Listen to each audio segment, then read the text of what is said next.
Welcome to this first episode of Barbells N Bourbon. Well, we won't give too much of an intro because we do that at the beginning of the episode. This is a project of Andy Askow and myself, Joel Lutke. It's just as a fun way to make sure that we get together and talk every once in a while, since we're on kind of opposite ends of the country when it comes to north and south. With that, we'll talk training, we'll talk science, we'll talk a bunch of other things, plus we'll review some good bourbon, which is also a good way to experiment and try some new things out with that. One FYI, if you've listened to any of our stuff with Clinically Pressed, this is a little bit more heavy duty in that there is some adult language in it, so please keep that in mind. If you're listening to it, we try and keep it to a minimum, but sometimes when we get going on something, it just comes out. With that, enjoy episode number 1.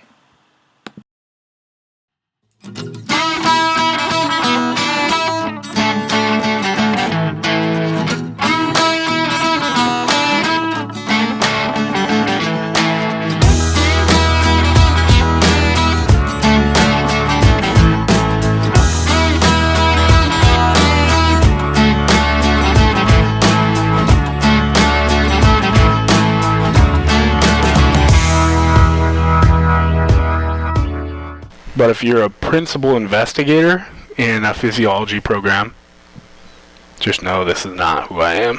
It's an act. And that we'll keep in the episode. Oh, shit. I'll kick it off. Okay. So, welcome to the first episode, the inaugural episode of Barbells N Bourbon. Yes, sir. We are sitting here on a Thursday night, me and Andy. First one, not as much bourbon as it has been some other things. Beer, to start with another one. But the whole theory behind this whole podcast is we are going to give more unfiltered opinion. And we're going to hear Joel's dog walking around the empty living room. Yeah, as we've moved into a new house and Z's trying to figure out what the hell's going on. But just a little bit more unfiltered on what we think is best practices for lifting, training, what's going on in research, if things make sense, if some research is probably maybe BS or potentially the next big thing. We'll be doing all those things. And again, just talking about on topics that we feel strongly about and what we think is the best part of it, and not just necessarily throwing that information out, but giving a lot more opinion behind it.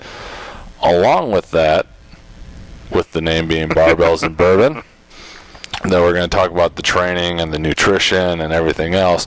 We will also be reviewing the bourbon or scotch or whatever it may be that we're drinking that night.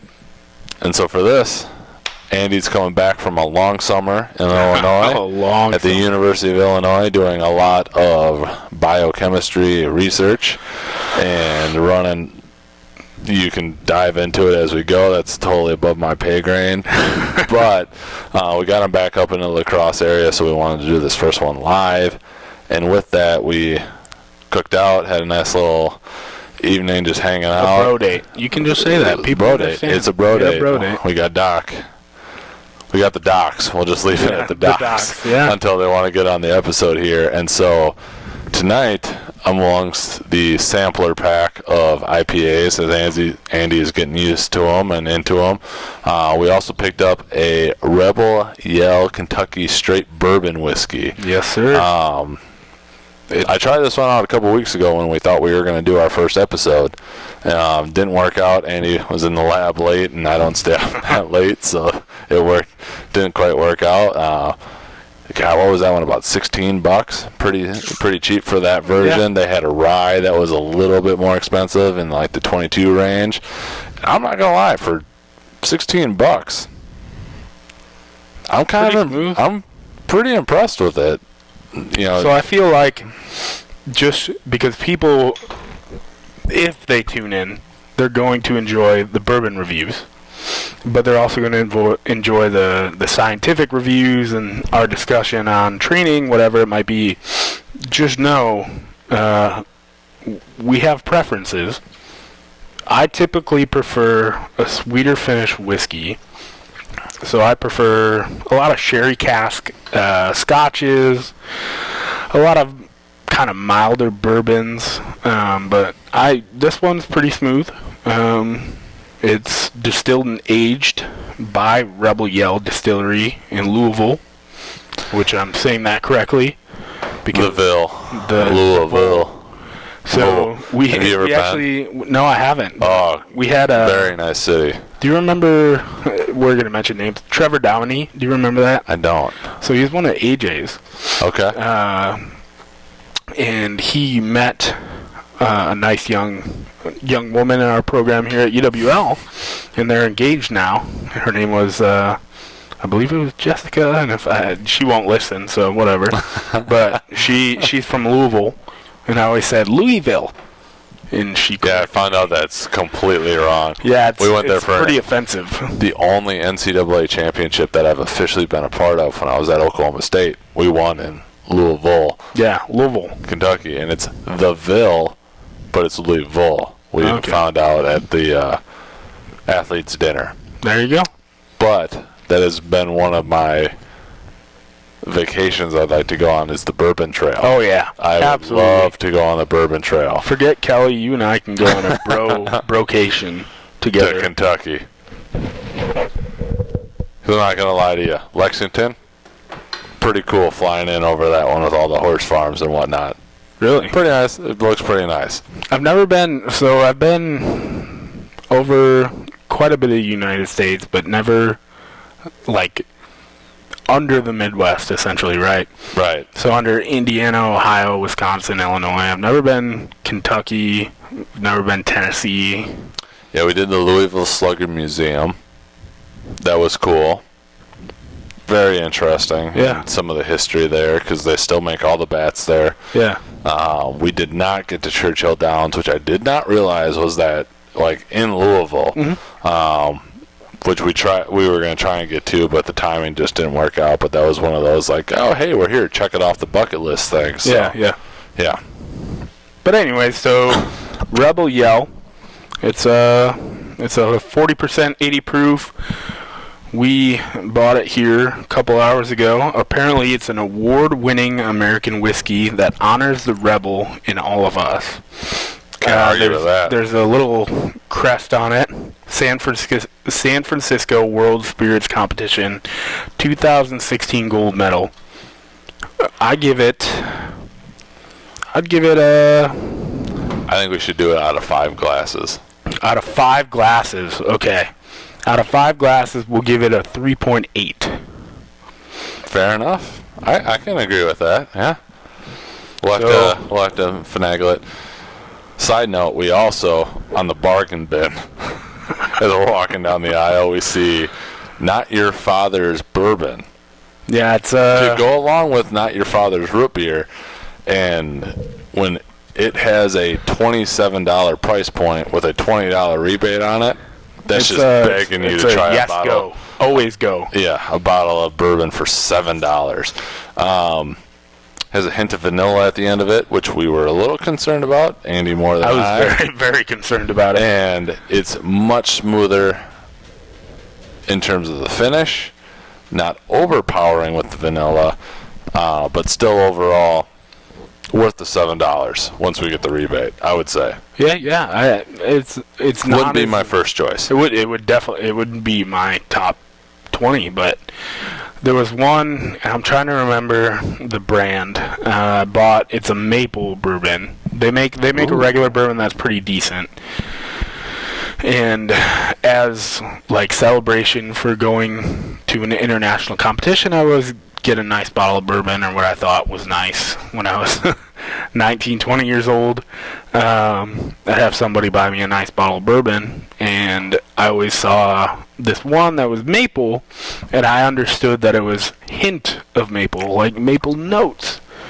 But I found out after spending $30-40 on this one, which in college that's a lot of money, that this one was essentially spiked maple syrup. And I had to make it. I carried it with me for probably 2.5 years. Maple syrup with a hint of bourbon? Yeah, and I made somebody else drink it because I just couldn't do it. And I was worried that this would be the same one or something similar to like a Crown Apple, Right. which people mainly. If that's what you're looking for, fantastic. If you're looking for an actual bourbon, not so good. If you think you like whiskey and you want to say you like whiskey, you drink Crown Apple or Crown Maple. No offense to good old Dr. Jaggum. I still like Crown every now and again. I don't think Crown itself is bad, but Right. Crown Apple makes me want to puke. If that's what you're into, that's what you're into. But anyway, so yeah, Rebel Yell, Kentucky Straight Bourbon, 3.8 glasses out of 5. I give it a try. Check it out. Again, it was a not overly expensive purchase. Thought we'd give it a try for the first one. May or may not have finished it in a week to make myself not sound terrible. Yeah. So I think But it doesn't suck on the way down. It doesn't. So I think an important aspect of at least my reviews, and I'm sure you're the same way, you can buy a $100 bottle of bourbon, and it's going to taste fantastic, but it's a $100 bottle of bourbon. You expect a lot. So balancing price point with quality, I think, is what our reviews are going to reflect. Personally, I don't know that I have a sophisticated enough palate to be perfectly honest, to tell you the difference all the time from a $30 bottle of bourbon, or even a little bit more, say like was it Elijah Craig? That's your favorite, or one of your top, just for all things considered, versus spending $100 on a bottle of bourbon. I don't know that I notice enough difference to justify spending an extra $60. That's fair. I think bourbon. So for the frugal bourbon drinker, I'm your guy. Especially with bourbons, you can get away with a little lower price point. I think more with Scotch than bourbon, you get what you pay for in a lot of ways. Well, that's just my opinion. But I think I can get on board with that, especially with the Scotch. I think it's time to move into the other aspect. I agree, because we just spent 12 minutes reviewing bourbon, which is good. Which is important, because that's half the title. Show. Yes, it is. But I think a lot of other people are going to tune in to listen to what we have to say about the second half, so we should spend a considerable time discussing that. And I think he introduced the first part. I'll talk a little on the second part. So Barbells N Bourbon, Joel and I both are avid weight trainers. Joel is a 500-plus squatter, a 600-plus deadlifter. Thanks to my coach, Andy Asco. Yeah, whatever. We like to call him the strongest athletic trainer in the United States. For anyone who doesn't know, for someone that doesn't know, Joel is the head athletic trainer at the University of Wisconsin Lacrosse, and also holds the title Director of Sport Performance at the University of Wisconsin Lacrosse. Am I? Yep, and you got it. And just to bring this full circle, I get it. I'm a good powerlifter. Is a two-time, because I screwed this up on a Clinically Press episode, two-time world champion powerlifter in the junior heavyweight. Yep, super heavyweight is what super they call it. Division. 120 plus kilos. World record in total. I have lift still. No, not still. Actually, not still. Okay. Luke Richardson, a young man from the UK, just absolutely obliterated it. Actually, a former teammate of mine from Reactive Training Systems, coached by. I'm not sure if I think. No, he's coached by Jim Ellie. He's absolutely a monster. So I've held multiple world records at different points in my career. Had a 837 squat. 827, 375 kilos. That was actually 827 was never a world record.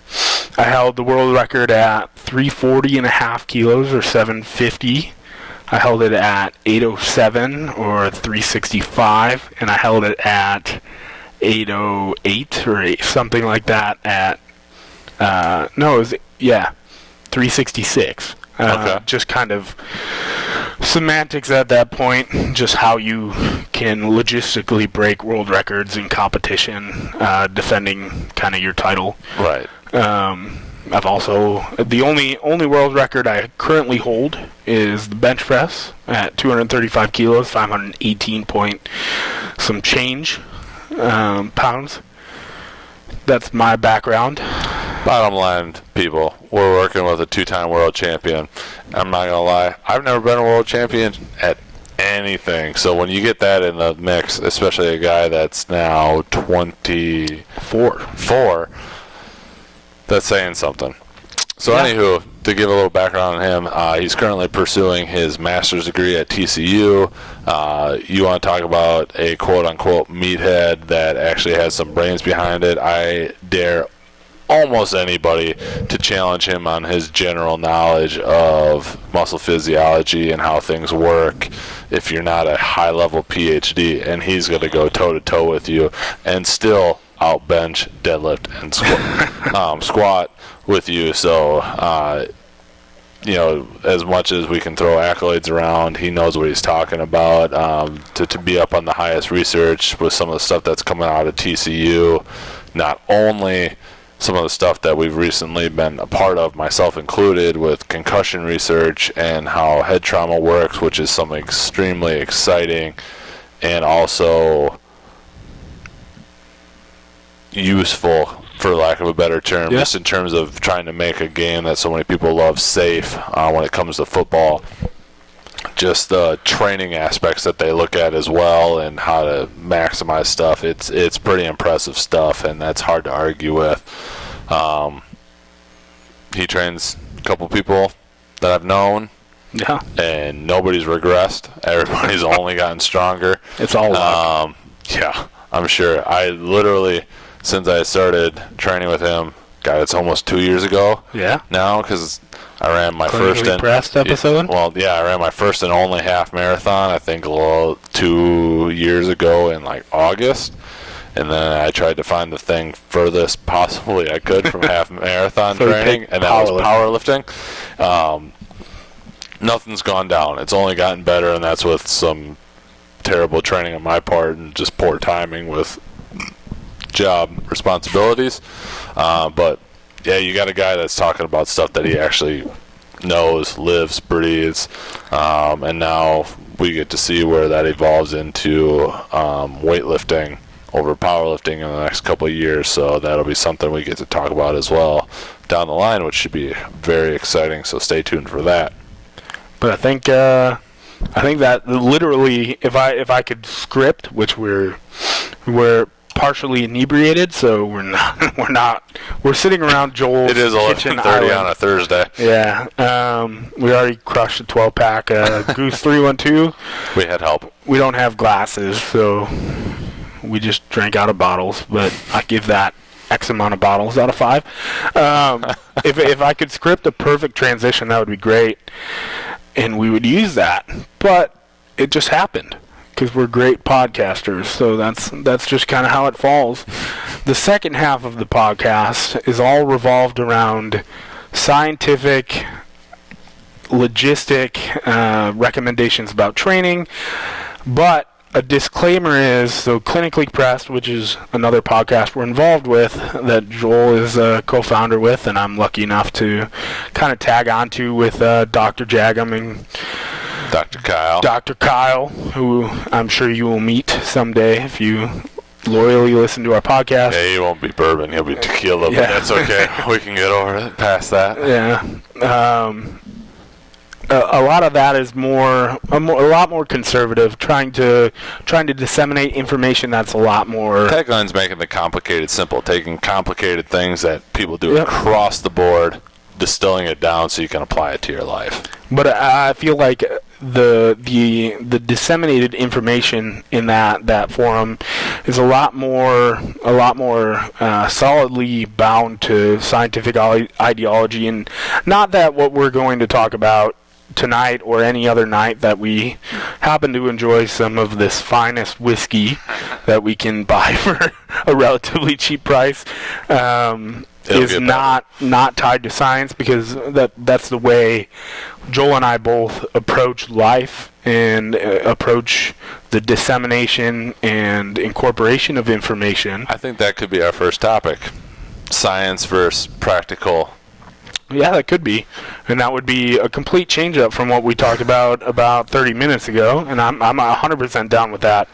But before we get into what our first topic is, I think it's important to note that a lot of these things we're going to talk about in this episode and subsequent episodes they're not unfounded in science, but they're a little bit more our opinion than supported by a large amount of research studies. And they may be. I'm not saying that we're just going to pull ideas out of our ass, but we're going to talk candidly about what we believe as practitioners in athletic training and sport performance directors and an emerging academic in the field of sports science, exercise physiology, and more recently protein metabolism, even though I would call myself the furthest from an expert in protein metabolism. But I think that's an important point is science, yes, but what we're going to talk about and what we say isn't a blanket statement. Because I think, as you've mentioned to me as a coach, for myself and also for other people that I know, the same program doesn't work for every single person. That's just not a real thing, because we all respond a little bit differently. You know, before, I believe, was it your first or your second? Might have been your second world title. Would you squat over 700 pounds for how many days straight? Oh, okay, yeah, that one. So but I'm saying, like, you wouldn't necessarily prescribe that. Yeah, no, for somebody I would never prescribe it you're for training. Almost anyone. I squatted. But it worked for you. Yeah. You set a world record. Yes, I did. You know, you broke a world record, but for anybody you've trained that's competed at a high level of powerlifting, that might not be what they go. So anything we talk about, it's going to be general. You can't necessarily just apply it to you and say, oh, well, Andy and Joel said that this is the way to do it, so it has to work for me. That's not the case, because it might not work for you because of how your body's made up. It's the same thing with training, nutrition, mobility, you name it. It all depends. And I've been watching, just out of random happenstance, Stu McGill. He's like the foremost expert on like spine rehab and low back rehab and low back pain. The guy's a genius. Just watch any of his videos. You're going to love him and hate him all at the same time. But his favorite answer to any question that somebody asks is, well, it depends. Yeah, there you go. It truly does. And so while that might be frustrating, we also want to believe that that's the truth. Yeah. It's the hard part about research, it's the hard part about science, is you're trying to find something specific with an answer, and it doesn't always exist. And that's not necessarily a bad thing. I feel like, because it's all how you apply it, in my personal point of view. I feel like a perfect... we're just the best podcasters on the planet. Compare us to Joe Rogan, Barstool Sports, whatever. I'm not saying it. If we could get that many followers and shares, we'd really appreciate it. Yeah, we probably won't. But so another perfect transition to a topic that we did not agree upon prior to this episode: science versus practice. So he just brought up the idea of interperson variability, and I can only speak from a coach and as a researcher and as an athlete in powerlifting, if you want to call them athletes, because if you know what I portray myself as, we're not athletes, we're just lifters. But more specifically, as a researcher doing human subject research, really a lot of this stuff that we recommend and that we find in these studies is pretty, if you want to look at it this way, it's useless, because we find it in N equals a big exercise physiology research in the type of research we do, which is human performance and trying to make athletes bigger, stronger, and faster. A big subject population is 20. That's 20 people that we're trying to make a statement in which in whatever location that people, you're at. Yeah. So technically, because I'm sure 20 Texans out of the Dallas-Fort Worth area is totally equivalent to 20 people from La Crosse, Wisconsin. Yeah, I'm a graduate student in kinesiology, but an exercise physiology focus at Texas Christian University. And my lab is the Exercise and Sport Performance Laboratory at TCU. And we do research in how to augment power performance in athletes, which is a fancy way of making them more explosive, essentially, because power is the product of force and velocity. So if you can create more force faster, you're more powerful, and that translates in general terms to athletic performance, which is the assumption we work off of, which is the first flaw of every study we do, that if we make an athlete more powerful, we're going to make them a better performer in whatever sport there is. But we all know of people who are freak athletes who we played with in maybe high school or middle school, who were just explosive, and they could run fast and jump high and move heavy objects, very authoritarian, and those people never translated to good athletes. But then we know these slow, kind of non-talented people who never could do anything impressive in their life, but turned out to be pretty respectable athletes, and vice versa, where crazy freaks turned into good athletes with no talent, no skill performance, but people who were slow and not strong didn't, obviously. We work on these assumptions that these people, if we augment one specific performance variable, we're going to make them better athletes. And that doesn't necessarily transfer, because people are hugely variable. The human model is a crazy model to work with, but it's also the most valid model to work with. We can do all this animal research we want in the whole world, and it might not translate to a valid approach in which to augment these characteristics in people. And further, I think people put a lot of worth into what their favorite experts say in the field. Whether it's, I'm not going to mention any names because I respect a lot of the people who are popular in social media, but what X person says is not necessarily what X science reports, and what X science reports is not necessarily what the best possible outcome for you is. So it's a lot of people perpetuating these ideologies that aren't necessarily translating to better performance, and you see it. The best reference I have is in the supplement realm. Oh God. So people just find one positive finding, right? And a great, I will mention this name because I am strongly against this person. A great example is with hydroxymethylbutyrate, ATP, adenosine triphosphate, a supplement that mixed reviews, but there is a couple studies by Jake Wilson at the University of Tampa, who he published findings. Who happens to be on social for people to find him. Yeah, he is definitely on social media. He now has his private laboratory. Muscle PhD? What's his? I believe so. Worked with BPAC? He might have worked with Ben Pekulski. At one point in time. I used to follow Ben on a high level. He's doing his own thing now, which seems to be MI40 or whatever. Yeah, very bodybuilding focused. But it is, I believe I know who you're talking about.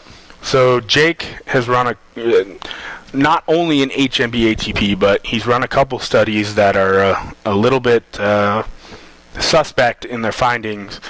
Specifically gaining, I don't remember, it was like 9 kilos, 9.2, I think, kilos of lean mass in 12 weeks. That's like 20 pounds plus. A training study where these people gained a considerable amount of weight. It's like androgenic hormone, exogenous steroid use levels of fat-free mass in 12 weeks. and these, just everything about the study just screamed something not good. And he published these findings, and some people found them as extreme explanation as to why HMB-ATP is a useful supplement, and others logistically said that's not realistic. So if you don't know how to interpret findings from a study, even if you can understand, which is unlikely, the statistics in a study, and you can critically evaluate how these studies were run with popular methodology, just the finding, if you don't understand the current body of research, it's a little bit hard to understand. I haven't read it yet, but there's a book out there called Bad Science, and there's also another one called Lying with Statistics. Statistic. Yeah. Yep, that one. I've heard both are really good. I've heard them on multiple recommendations that science is science until it's not, and it's massaged and whatnot and reworked to get the outcome that supports. And this is a whole nother topic for another day, which I think would be really good, especially with your tract and potentially mine in the future, of just like, if you want to find something in the data you collected, there's a way to massage things to get it to do what you want it to do. And it sounds like that's the case with, HMB. Is it truly like a miracle supplement?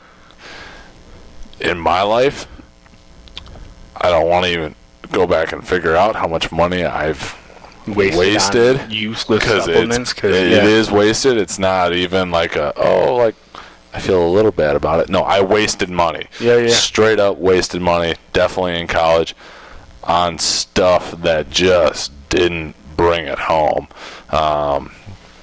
And this kind of seems like the next thing. Like, there's no miracle supplement that's going to do this for you. Yeah, absolutely. Especially if it's potentially HMB. We're just incorporating. So originally, before the episode, we decided on training as a general recommendation, what we think is good, recommendations in the literal most general sense, and that's what we agreed upon. And I'm having mixed thoughts about what to bring up next.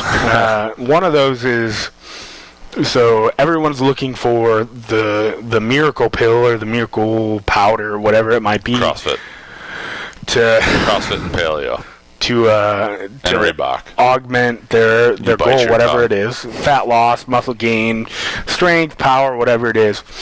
It's probably not a legitimate avenue by which to dedicate your time or effort. But another one is continuing down the statistical road, which I think you said it best. It's a whole nother episode, but I will touch quickly upon. We just did. I don't think it's hit YouTube yet, but we just did an interview with Greg Nuckols.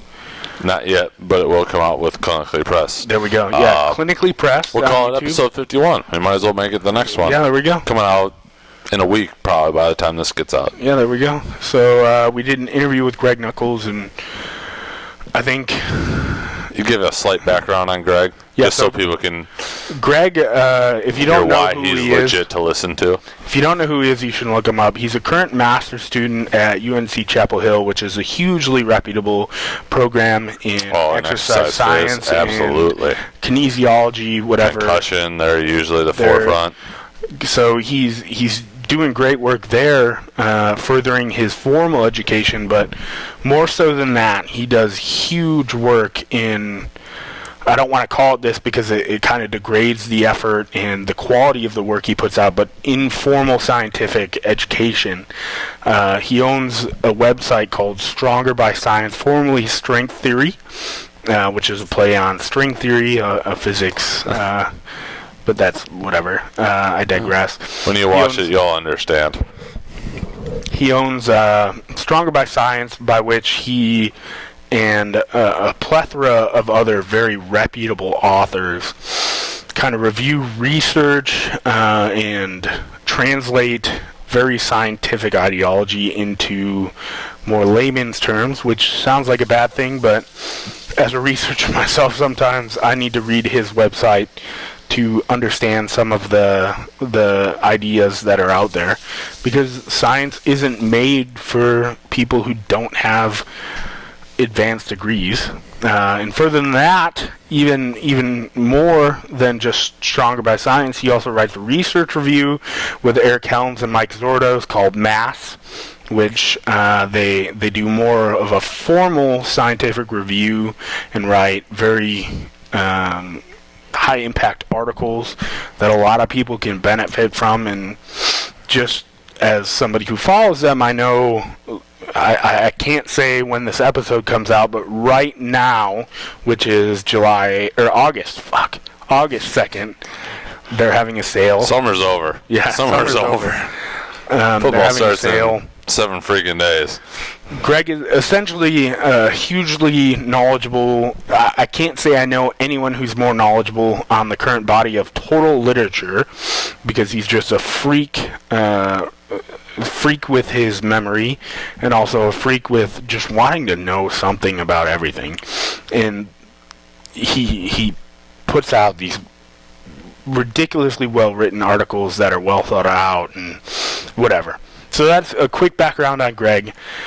We did an interview with him for Clinically Pressed, episode 51, as Joel said. It'll come out probably a week or two from now when you're listening to this, so I don't know when that's going to be. But if you listen to this before August 15th, sign up for Clinically Pressed email episodes to win some free stuff. There you go.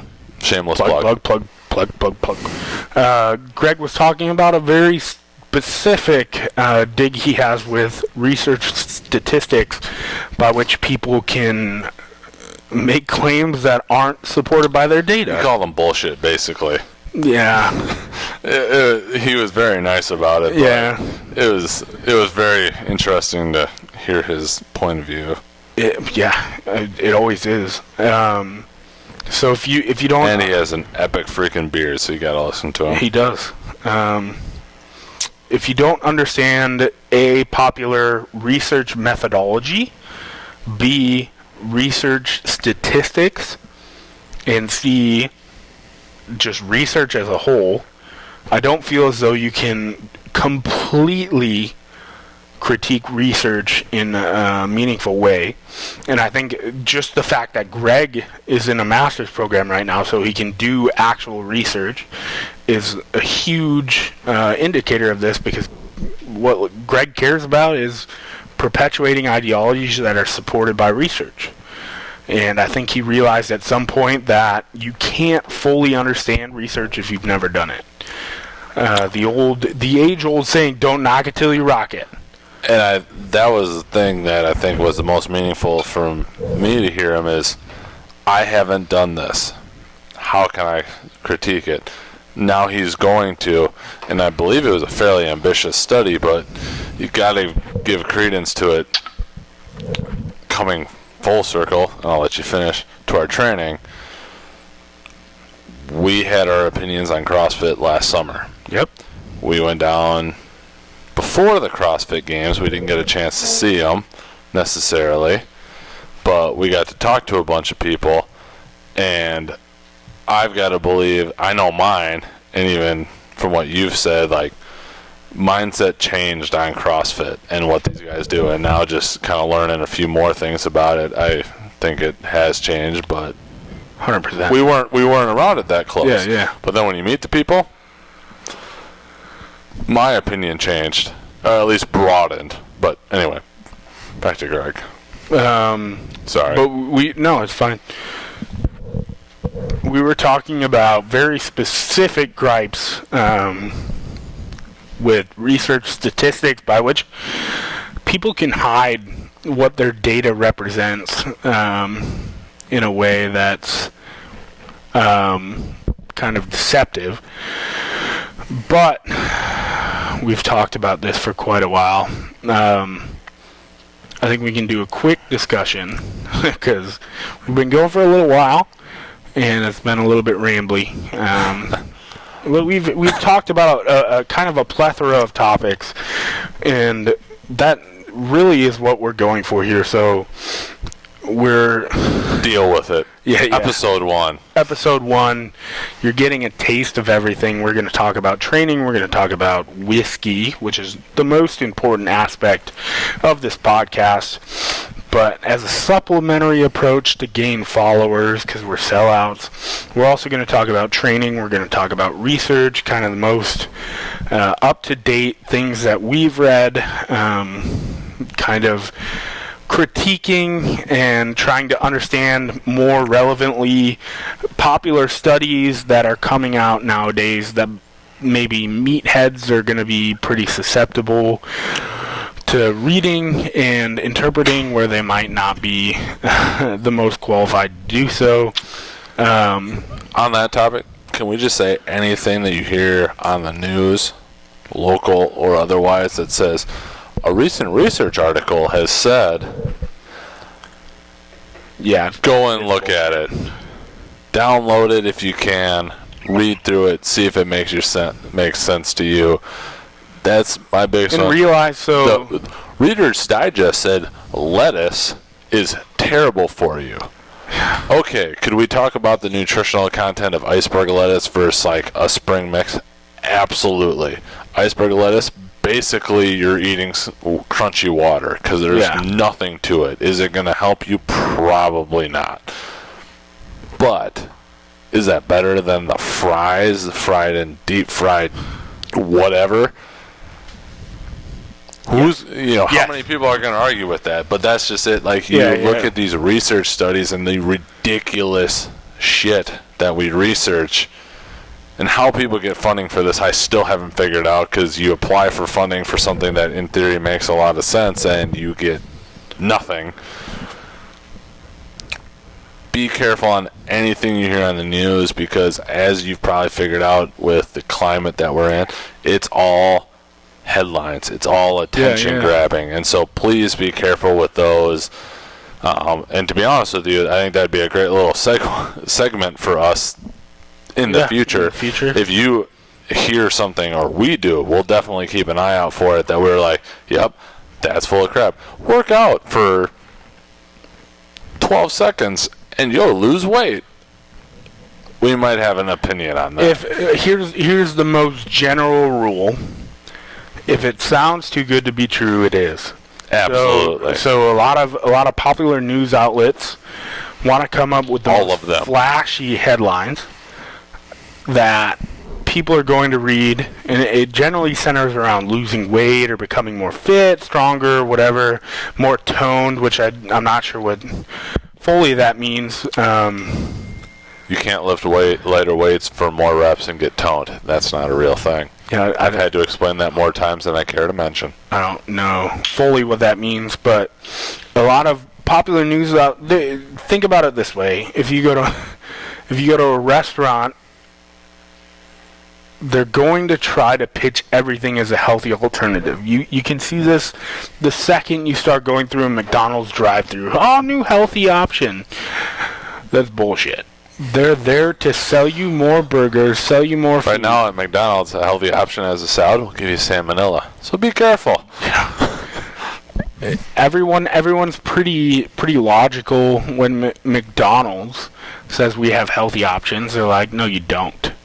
You just don't have an option for me that's going to be better than any other relatively shitty food I'm going to eat. You just don't. But yet, anytime the Washington Post or New York Times comes out with this article that says X is really good for Y, people go nuts.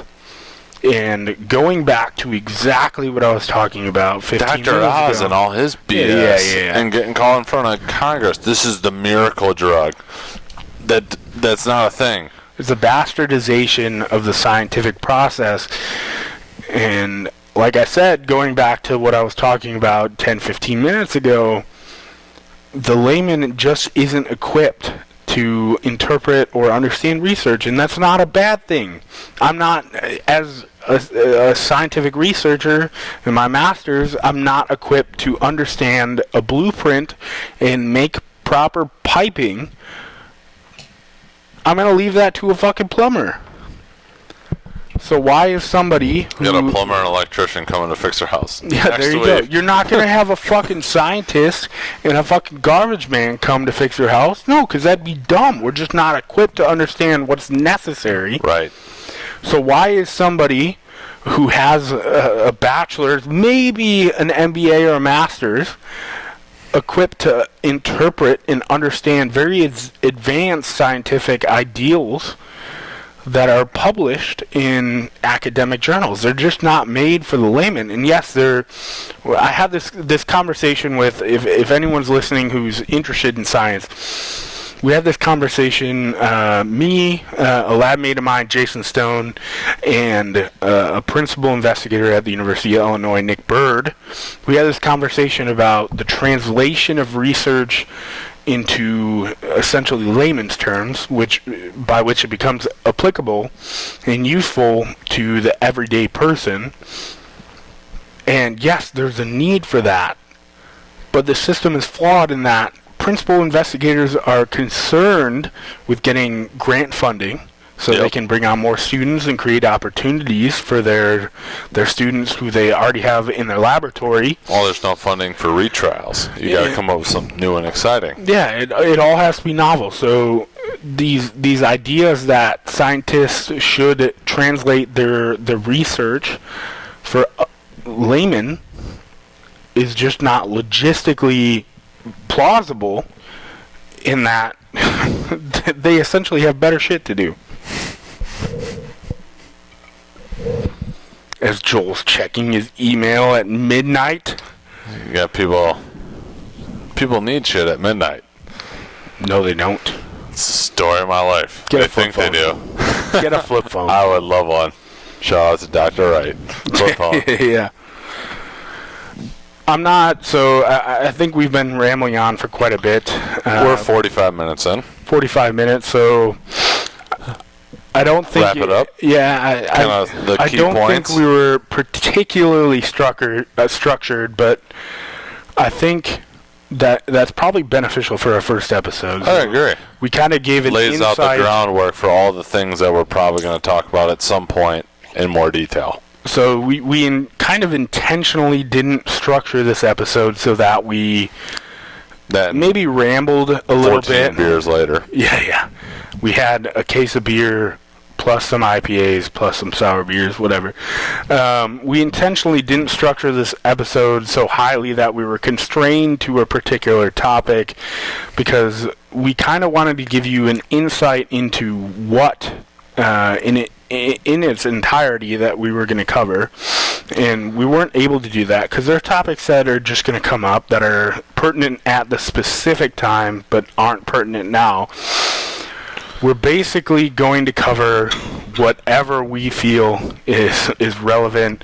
If it's a new study that comes out that sweeps social media, if it's a particular supplement or particular training strategy by which people are going nuts over, we want to give you our opinions, and you may value them, you may not.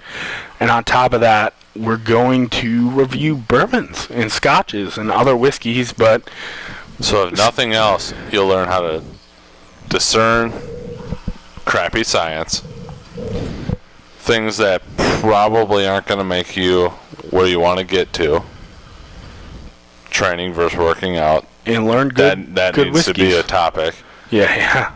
But at the end all be all, if you're into bourbon, whiskeys, or scotch, we're going to let you know what we think is pretty good. Yeah.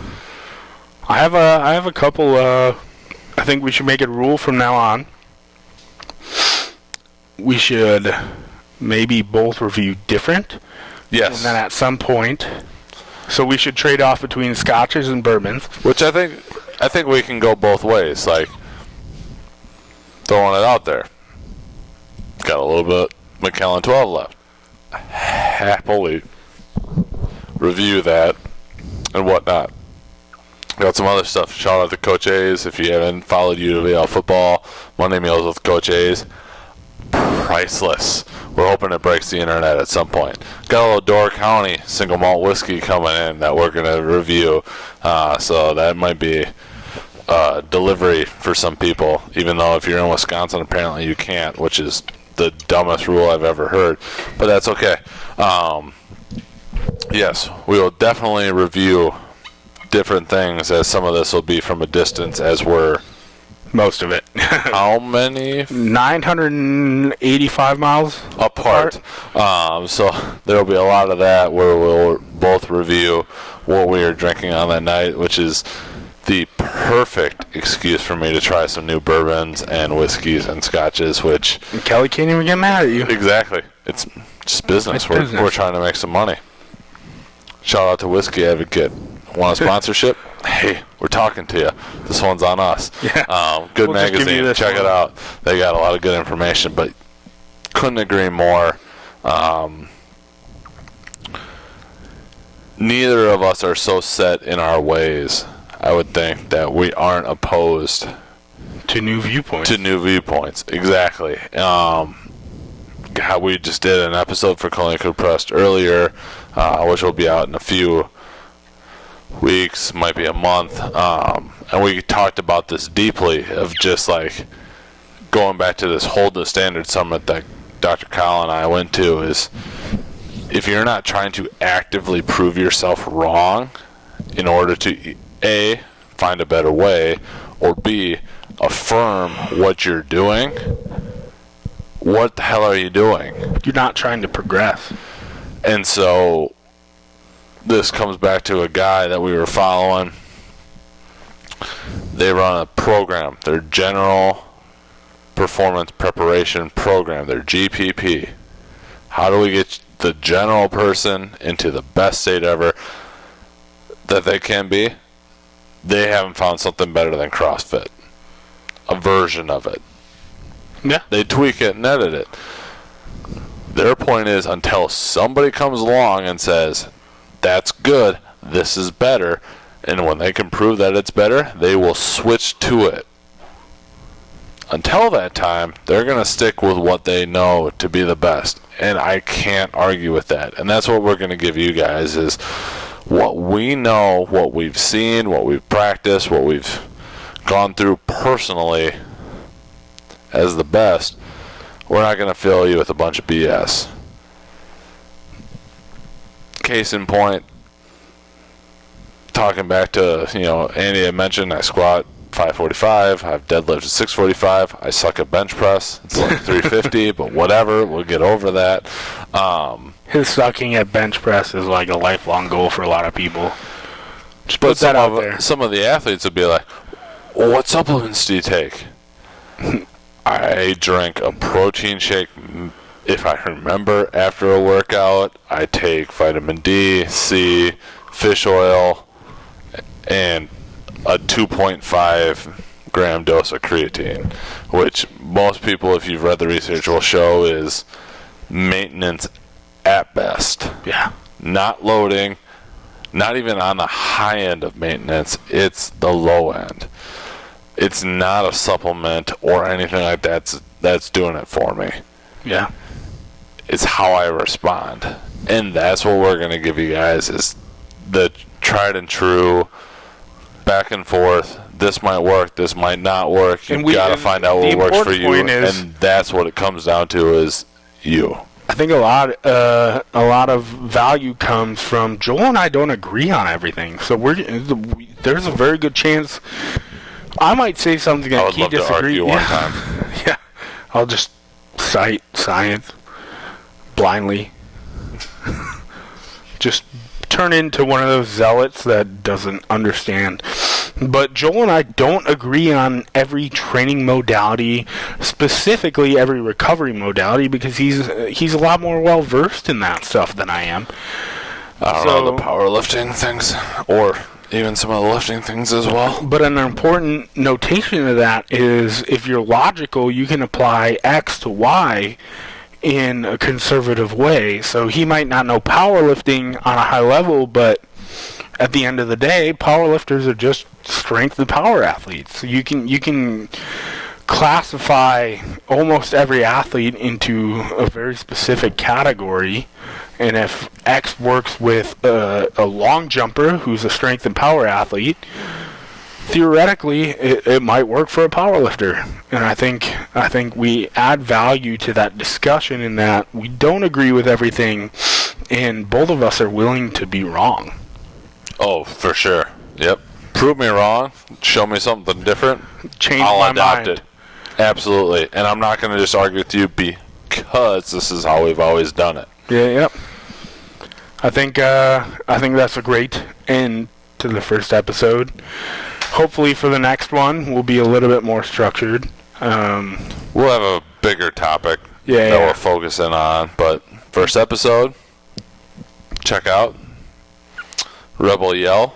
Yeah, Rebel Yell. Even Not Your Father's Bourbon. If you're looking for something a little sweeter, our good buddy, Doc, we'll leave it at that. Tried it out.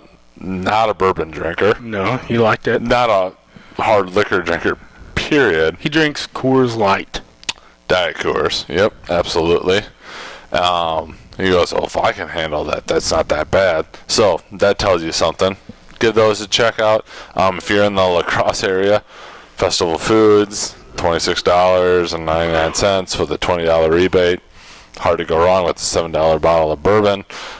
Give it a try. But other than that, it's good to have you back north. Yeah. God, I can't wait till you come back up here. But next episode Soon. will be soon. We'll try and get these as regular as we can. Before school starts and we both get fucking nuts. And with that, we will call in. You'll be able to hear everything. We'll do it via Google Hangout. I think it'd be fun sometime. We'll get there. Maybe try and invite some random guests in for questions and whatnot. I think that'd be good. But until then, barbellsandbourbon.com. Not a whole lot going on there yet. We'll get it updated. Check it out. Apple Podcasts, we'll get it up there. YouTube, Instagram, we'll be on as much as we possibly can and we remember. But yeah, Check us out. we started it out. This is going to be a lot of fun. We look forward to it. So with that, We'll catch you guys next time. God, we got to come up with a catchy tagline. Bye. Cheers to bourbon. Cheers to bourbon. Or cheers to Barbells N Bourbon. Barbells. Have a good night, everybody.